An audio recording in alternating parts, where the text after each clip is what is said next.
Revolver Underground. Hey, what's going on, guys? It's EROCK here with Revolver Underground doing a Skype interview, and I have a unique person here.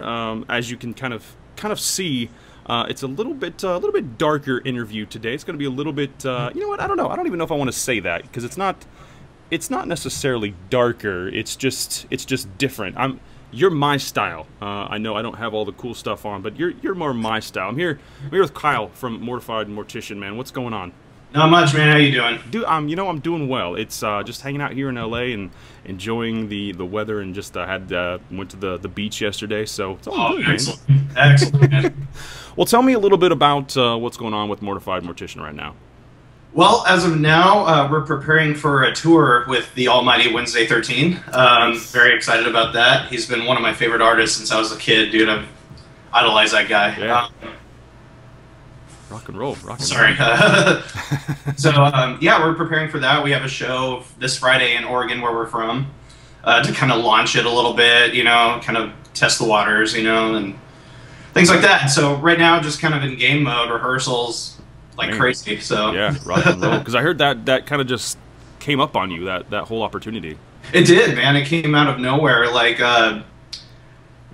we're just very honored. Yeah. That's plain and simple, man. We're very excited. This is going to be a blast. We're going out with Wednesday 13 and Cold Blue Rebels, which are two great bands, and we're totally stoked. Do you know how long the tour is going to be yet? I think it's a month and a half. We have 36 shows all throughout the U.S. and 2 in Canada. Rock and roll. Man, yeah. That's a pretty decent tour right there. Oh, dude, we're freaking. We're fucking freaking, dude. Rock and roll. If I'm not allowed to cuss, let me know. Yeah. Very nice, very nice. Well, give us a little bit of history on Mortified Mortician and what you guys are all about and how that works. Okay, well, it kind of started out. I was in a band from LA called Cyclone 9 for a couple years. I was played drums for them, and there was a lot of downtime. They had a lot of stuff going on, so I just started writing for fun, just joking around, basically, just not taking it seriously. And Matt, my vocalist, actually was working with my dad and in a studio where he works at, and I showed him my demo, and he sent me a song he sang on, which was Putting the Fun in Funeral, and I was just flat out blown away. Like, it was still kind of a joke at that point. We were just doing it for fun, you know. We were just like, let's just make a record, see what happens. Right. And then we put our stuff on Reverb Nation, and we started getting a lot of fans that were just kind of clinging on to this. It was kind of crazy. We had 8,000 likes before we even played a show. Jeez. I mean, we were pretty stoked. And then Tracy, our manager, actually saw this and listened to the song, and she's like, I want to help you guys out. We have to do this. Let's get the ball rolling. And I was like, okay, now it's serious. Okay. Now it's time to take this shit seriously. So that's pretty much how it started, man. It started out as a fucking goof. It just turned into something just completely unreal, you know. Crazy. That's crazy. So, yeah. So then, you know, where do you find your inspiration when you guys get together, or whoever it is writing? How do you guys come about saying this is what we want to do? Where do you get your feed from?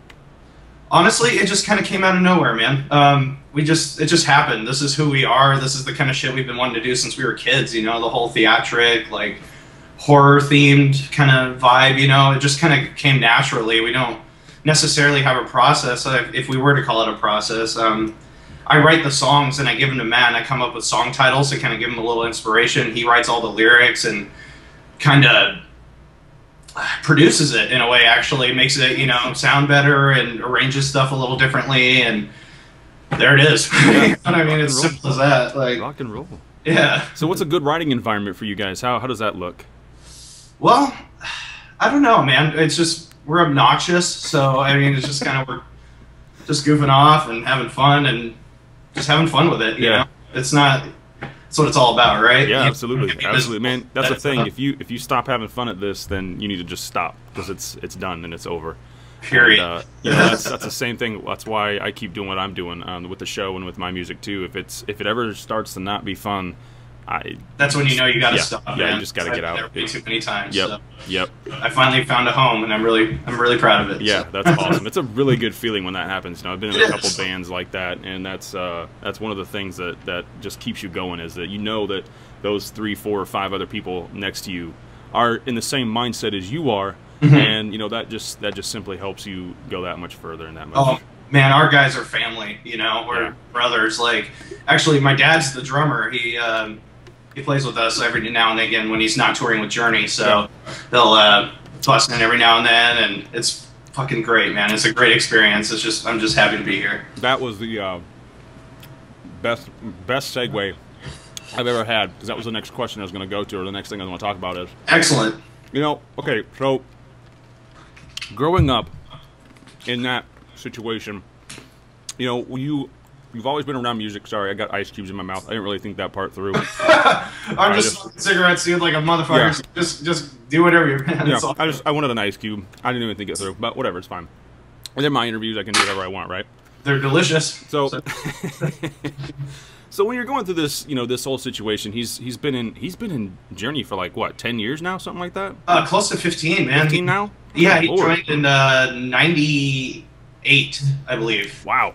Before that, he was with Ozzy Osbourne, and before that, Bad English. You know, he's very proud. So yeah, no doubt. So you've been around this whole situation for quite some time. Did that have an influence on you wanting to do music? I mean, obviously he's been a musician, so did you have a pretty decent size?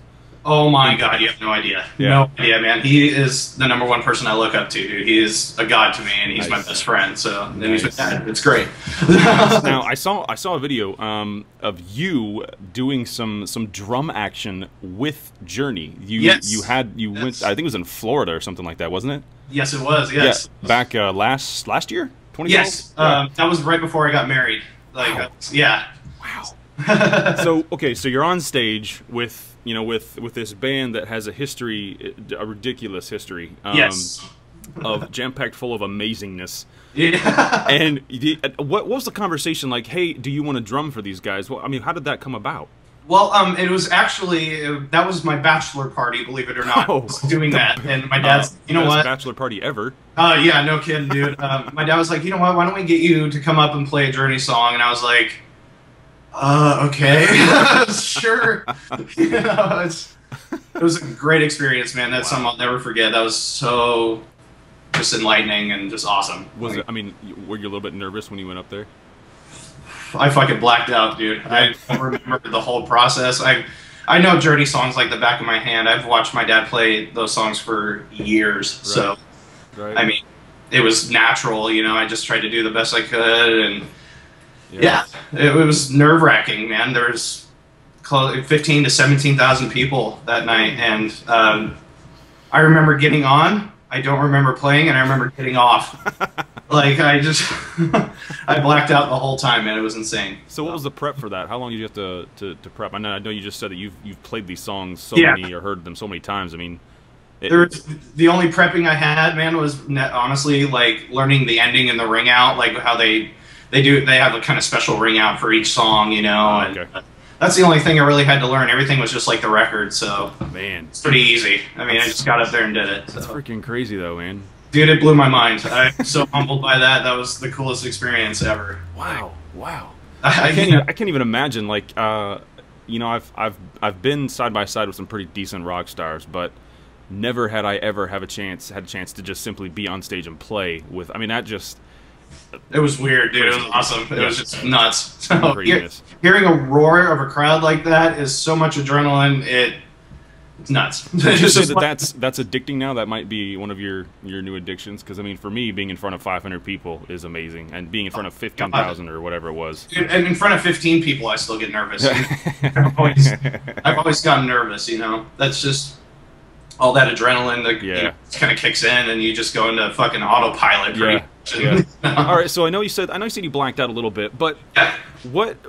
And I'm the same way. You know, when you get in that mode, you just do it. Yeah, exactly. But do you think that you would do you prefer playing in front of the smaller groups, or do you think you would be okay with the larger groups? I mean, what's better for you think? Honestly, I love it all, man. Like that was kind of my point. Is like I'm happy with whatever. You know what I mean? The show's a show, and I always my goal is just to have a good time. You know? Yeah. It was just amazing. So that's really cool. That's yeah. You know, you don't get to hear musicians say that a lot these days, and it seems like it's they all do it for the money, they all do it for the fame, and you know what, man, the kind of music we make, the money thing is kind of out the window. Yeah, yeah, exactly. And that's my music is metal, and you know, I feel you on that. It's the same, you know, it's the same thing. It's all about fun, man. Yep, you just gotta love it. So that's pretty cool.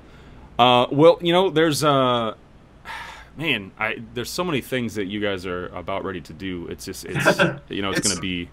It's a sea of madness, man. Oh my gosh. Well, let's talk about your first single that you put out. I think it was what, July 2012. Yes. Putting the Fun in Funeral. Yes. I love that title, by the way. That's freaking amazing. Isn't it? Talk to me a little bit about this song. What it's about? Yeah. Okay. Well, that song is just basically a fictional story. It's just kind of, but at the same time, it's really not. I mean, you know, the world we live in is kind of messed up. So, it's just poking fun at kind of the society we live in, you know, at the same time, because the whole premise of that story is we have a very dark sense of humor. So a lot of people just think it's totally fucked up, but yeah, it's really hard to put, you know, my finger on it, to be honest. It's really hard to kind of explain it. I mean, it's just there. You know what I mean? It's just a story we thought of. My singer, Matt, was just on a roll with writing lyrics, and he's a god at what he does, man. I love him to death. He's great. So, yeah, I can't even explain our stuff. It's just so wild and out there. It's... I sometimes hate asking that question because a lot of the times when I'm writing stuff, I write whatever comes to mind, and there may not even be a meaning. It's just, this is what's coming out. This is what I feel like writing right now. I mean, there's always a meaning, but it's just, it's not, you know, like you just said, it's not always easy to explain. And a lot of the times too, there's a lot of the songs are open for interpretation. Like if this makes you feel a certain way, that's what our goal was. You know, if you get something out of this period, that's exactly what we want. So.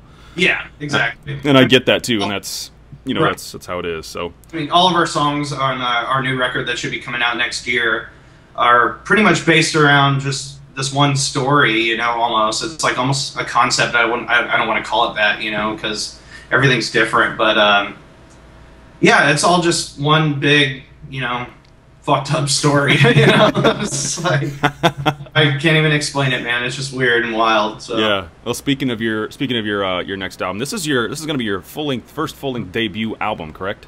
Yes. And it's what is it? The Dearly Disgusted? Yes. Freaking brilliant, dude. I love that. Freaking awesome. Well, dude, I've actually listened to your music. A lot of the times. I don't get a chance. Sometimes these interviews are just like spur of the moment things, and I have to go talk about something I have no idea about. Right. This is not one of those times. Excellent, man. I appreciate it. You guys got something. You obviously, you know, Tracy wouldn't be working with you. I know her pretty well, and she wouldn't be working with you if you didn't have something going on. So sure, for sure, man. You know, that's one of those things where, you know, you just gotta do your thing, and I'm very excited about you, but. Do you yet have a deadline or a set date on when the album's coming out, or is that still kind of up in the air? It's kind of up in the air right now. We're trying to find somebody that's going to mix it. We have a few options, and we're just kind of waiting to hear back. And, you know, we're sending a couple songs just to kind of get a feel if they know what we're about, you know? Sure. It's just kind of...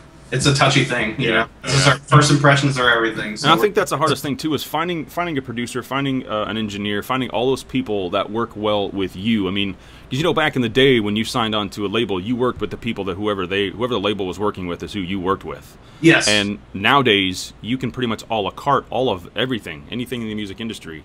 Well, what's really interesting, sorry to interrupt. No, you're good. No worries. What's really interesting is my singer, Matt, actually did a lot of the engineering and a lot of the producing, as well as a guy by the name of Jared Scott. They worked as a team. It was fucking great, man. Like, Matt does that for a living. He's an engineer and a producer, so nice. That's kind of helped develop the sound as well. Yeah, very nice. And that's another thing, too, I think bands underestimate is, you know, take your band, your business into your own hands, and if you have the skills to do something, if you have the skills to produce, to to record, to whatever it is that you can do to help your band move forward, do it on your own. You know, do that. Make it happen. I mean, there's going to come a time when you simply can't do it, but you know, for now, let's do it. Let's make it happen. There's a lot of recording. That's what this whole show is about. Revolver Underground is about new artists coming out, and a lot of the artists that I work with, you know, they do a lot of the stuff on their own because they don't have a choice. They don't have you know, any other route because we're all broke. Exactly. You know? So it's awesome and refreshing to know and to be able to do that kind of thing, and not have to worry about, you know, signing your life away to a label and just hoping that everything works out great. Now you can. It's all in our hands, man. Right now, so it's a great feeling to know we're kind of, you know, we have that upper hand in a certain degree because, you know, I mean, obviously, like, the people that Tracy gives us are great, you know. I mean, she knows a lot of people, and it just helps. You know, it's a great feeling. Absolutely, absolutely. Well, let's talk about you got the end of 2013 winding down here. You got some freaking amazing stuff about ready to happen for you. But let's see, let's jump forward to 2014. What are some goals now that you have some things in place? Do you have any goals that you really want to see accomplished in 2014? Well, just, you know, playing more shows and, you know, just seeing what happens there. Right now, after this tour with Wednesday, we're really going to focus on the album and just really get that done. You know, it's time, and, you know, we've worked really hard on it for this past year, and it's ready, you know. That's kind of the main focus after this tour is making sure everything's set. And I think that's a pretty decent step too. Once you get that done, you can be promoting that for quite some time, and you know, and do that. So that's the nice thing about having an album is you can promote it for a year and still be all right with that, and, you know, still have enough momentum to carry on. So exactly. I mean, like with this tour with Wednesday, it's just a Kickstarter. You know, it's great. Like, it's just getting our name out there for his fans, and, you know, hopefully we'll be making some new ones, and it'll be great, man. I'm beyond excited for this thing. So. Yeah, that's gonna be awesome. I'm excited, man. It's gonna be sweet. Excellent. Where can we find you guys online? Probably mainly right now is Facebook and Reverb Nation. Okay. You just type in, like, you know, www.reverbnation.com/Mortified Mortician. Same thing with Facebook. You know, that's pretty much all we got right now. We're working on a website and kind of going old school with that, you know. So I mean, that's pretty much it for now. I mean, rock and roll. Just giving it a little bit of a taste, so pushing it a little bit. I like it. Very cool. Rock and roll. Rock and roll. All right. Well, you know, guys, be checking these guys out because there's going to be a lot of stuff that I'm pretty excited to see what's going to happen with these guys, and their music is awesome. If you like, define your style real quick, Kyle. Genre-wise. Well, it's definitely got a lot of metal. There's a lot of rock influence, you know. We got a lot of punk influence. It's basically this just mutt of music, you know what I mean? It's just like, that's the best way I can describe it, man. We just have so many different influences and so many artists we listen to. Like, it's ridiculous. You should see my iPod, dude. You laugh your ass off. See my iPod. I love it, man. That's awesome. But guys, go check them out. Mortified Mortician. You can find them on Facebook and Reverb Nation. Personally, I'd go to Reverb Nation over Facebook, but whatever. It's your call. You do what you guys want. But check these guys out. They might be coming to a city near you. Lots more information where they're at online. Like I said, Facebook and Reverb Nation. So, Kyle, thank you so much for hanging out. Do appreciate it, man. Excellent, man. Thank you for having me. All right, brother. We'll talk to you soon. All right, guys. I'm EROCK. Peace.